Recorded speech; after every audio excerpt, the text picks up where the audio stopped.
নোয়াখালী জেলায় বিভিন্ন সময়ে বিভিন্ন মোবাইল হারানো গিয়েছে। সে হারানো মোবাইলগুলো উদ্ধারের জন্য বিভিন্ন সময় বিভিন্ন থানায় জিডি হয়। জিডি মধ্যে থানা পুলিশ নিয়মিতই সেই হারানো মোবাইলগুলো উদ্ধার করে থাকে। পাশাপাশি পুলিশ সুপারের কার্যালয়ে আমাদের আইসিটি একটি টিম আছে, সেই টিমটাও এই নিয়ে কাজ করে। তারই ধারাবাহিকতায় সাম্প্রতিক সময়ে আমরা 15টি মোবাইল ফোন উদ্ধার করতে সক্ষম হয়েছি এবং যাদের হারানো গিয়েছে তাদেরকে আমরা আজকে অফিসে ডেকে তাদের হাতে মোবাইলগুলো উঠিয়ে দিব। আপনারা জানেন তারা অনেকে অনেক কষ্ট করে তারা এই মোবাইলগুলো কিনেছে, অনেকে কিস্তিতে লোনে মোবাইল কিনেছে।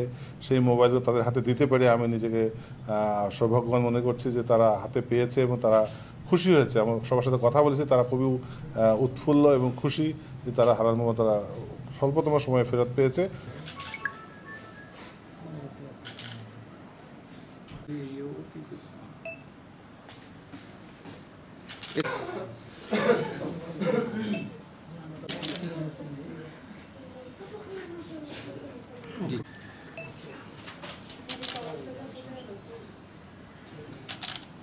আমার এই ফোনটা অনেক শখের ছিল, আমি 6 মাস ইউজ করতে পারি নাই, নিউ ফোন নিয়েছি।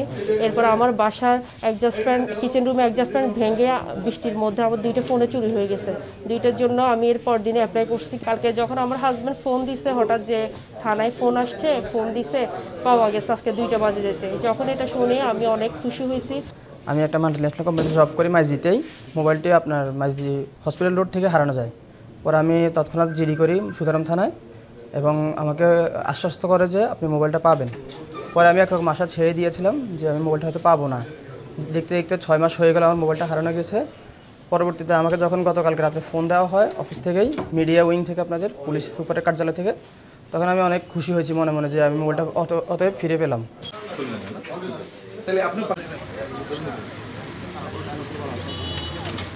বান্ডেল থাকলে প্রতি সেনমানিতে টাকা বাঁচবে। বিকাশ সেনমানি বান্ডেল কিনে জিতুন প্রতি লেনদেনে।